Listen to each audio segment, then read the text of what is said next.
lubhang napakadelikado manguha ng honey at pwedeng makamatay ang sting ng mga bubuyog. Ang mga professional beekeeper, balot na balot. Pero sa Roxas, Palawan, ang dalawang batang ito nung sinadya ang isang pulot pukyutan. Ito mga idol, papausok ko lang namin para makuha na namin yung honey. Ito pala yung gamitin namin mga idol, bunot, para lumayo ang bubuyog. Naka-t-shirt at shorts lang. Yun mga idol, may ligwan, no? Grabing laki.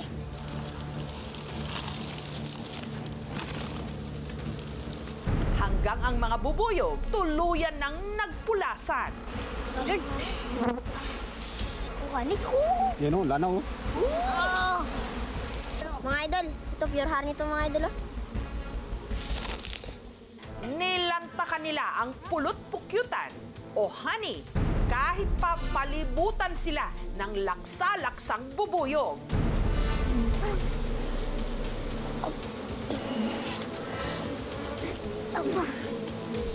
Ang diskarte niyan mga idol para di tayo makagat, huwag lang ipitin.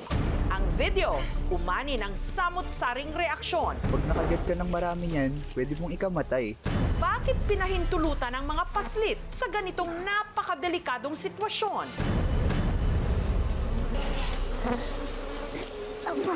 Dalawang bata sa Roxas, Palawan, gubat ang playground at ang kanilang paboritong laro, kumuha at kumain ng pulot pukyutan o honey. Ang dalawang bata sa video, ang 12 anyos na si Mark at ang 9 na taong gulang nitong kapatid na si Jeff, hindi nila tunay na pangalan. Pumayag ang kanilang mga magulang na sila'y aming ma-interview. Natutuwa po kami pag nanguha po kami ng honey sa gubat. Tingnan ko natin yung lanaw niya.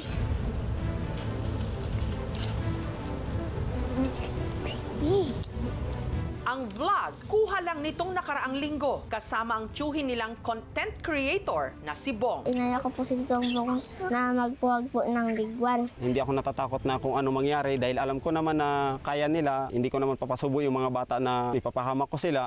Hindi raw ito ang unang pagkakataong nanguha sila ng pulot pukyutan. Giging pausukan po gamit ang bunot. Nung nagpulasan na ang mga bubuyog, sa kanila kinuha ang kanilang target.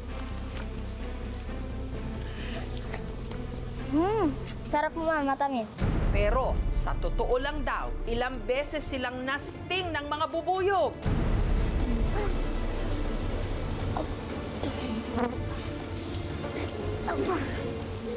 Nung namamag po kami ma'am, kinagat po ako ng bubuyog dito po. Kinagat po ako sa kilay. Hindi ko bumuklat. Tapos po sa kamay, tapos po sa legs. Napakasakit po pero kinaya ko po dahil sanay na po rin kami. 3 araw po nagaling ma'am. Ang mga nakolekta nilang pulot o honey, Nilam po sa kanin. At minsan po nagbibili po ako ng tinapay. Pinapalaman ko po. Nagkukuha po ako ng kalamansi, ma'am, tapos titimpla ko sa tubig. Gagawin ko po ang kalamansi juice, tapos lalagyan ko po ng honey. So po namin, kami lang po ang kukuha para po hindi na po kami magastos ng pira. Hindi po namin ginagamit yung mga bata. Yung mga bata po talaga yung gustong-gustong makasama sa vlog ko. ang kinikita ni Bong sa kanyang vlog, ibinibigay naman daw niya sa kanyang mga pamangkin. Kung nakakapagbigayan ako, direct po sa parents niya. Pambili po namin ng gamit po sa school. Gayunman, hindi pa rin nakaligtas sa mga batikos ang ginawang content ng mga magtiyuhin. Nasa huli ang pagsisisi, mainam na po yung nag-iingat.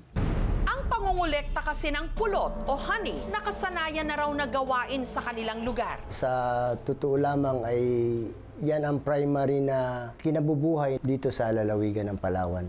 Pati ang mga magulang ng mga bata na sina Raymond at Mary Joy, kinalakhan daw ang ganitong hanap buhay. Yung mga biyanan ko noon, yan ang trabaho nila, nag-harvest sila niyan. Tapos nasama-sama rin ako hanggang sa kami na nangunguha. Binibinta po namin yon 150 po per bottle. Asan ba mga magulang niyan? Natitiis nilang ginagawa ng mga anak nila? Hindi naman namin sila pinapabayaan talaga na gawin nila yung mga bagay na delikado.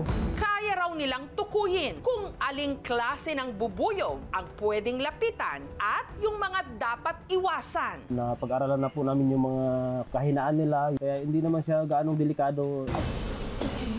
Hindi rin daw sila nababahala sakaling putaktihin ang kanilang mga anak ng kagat ng bubuyog. Naniniwala raw kasi silang may ibinibigay ito sa kanilang immunity o pampalakas ng resistensya. Masakit din siya. Immune po yung katawan namin sa ganun. Lumalakas yung katawan namin. Ang bee sting kasi ay venom. Wala tayong makitang benefit niya sa katawan ng tao. Kung siya ay paulit-ulit na kinakagat, maaaring eventually maka-develop na rin siya ng immunity dito. Pero hindi lahat ganito ang sitwasyon. Ang mismong lolo nga ng mga bata na si Bonifacio, namaga ang mukha matapos masting ng bubuyog sa kalagitnaan din ng pangunguhan niya ng pulot. Kinagat ako ng pukyutan sa mata, kumikirot siya. Tapos nung pagkirot, maga na siya. Kumipot yung mata ko dahil sa kamandag ng pukyutan. Maaaring magkaroon ng pamumula. Kung talagang highly allergic ang isang tao sa bee sting, maaaring ikamatay.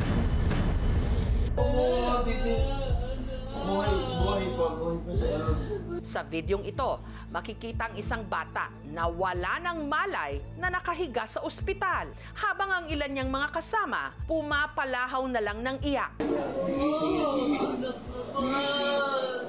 Ang bata namatay matapos masting ng bubuyog.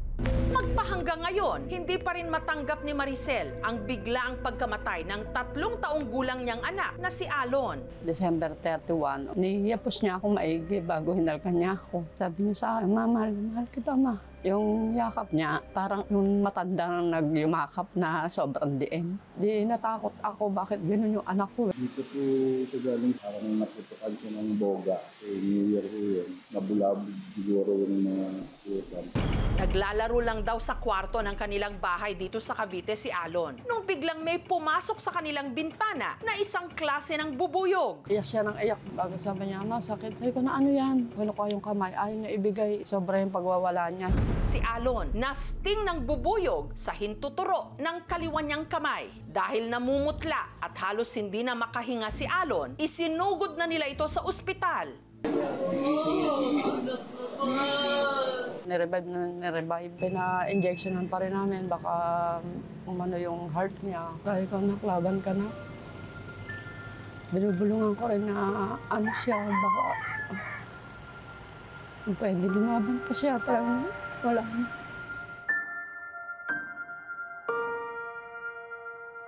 Sanhi ng kanyang pagkamatay, anaphylactic shock, severe allergic reaction sa sting ng bubuyog. The body is overstimulating to the bee venom, which causes the release of histamine to the bloodstream. This histamine will cause blood vessel dilation and tissue swelling to the body, which causes yung pagbaba ng blood pressure, which can lead to cardiovascular collapse. Sobra to siyang daldal. Kaya talagang mamimiss mo talaga maigi. Hindi pa kaya yung tanggapin.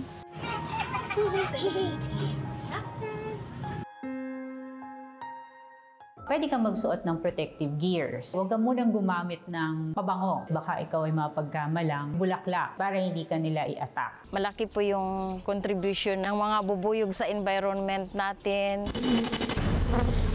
Samantala, dahil tila parte na raw ng pang-araw-araw na buhay ng mga tiga-Roxas, Palawan, ang pagkolekta ng honey, sina Raymond at Mary Joy, wala raw balak na pagbawalan ang kanilang mga anak. Sa halip, mas mag-iingat daw sila. Sa mga nagko-comment po, hindi po namin pinapabayaan yung mga anak namin. Nandyan kami sa tabi para gawin yon at sinasamahan namin sila. Tutuloy po rin po namin ang pangalan po. Kasi po, masustansya po yun.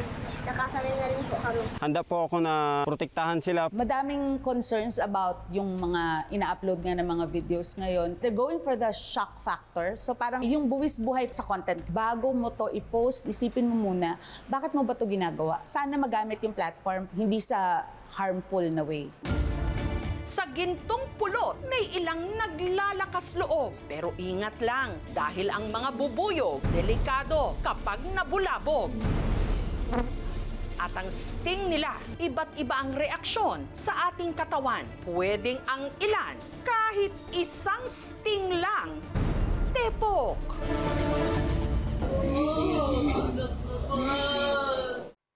Thank you for watching, mga kapuso. Kung nagustuhan niyo po ang videong ito, subscribe na sa GMA Public Affairs YouTube channel.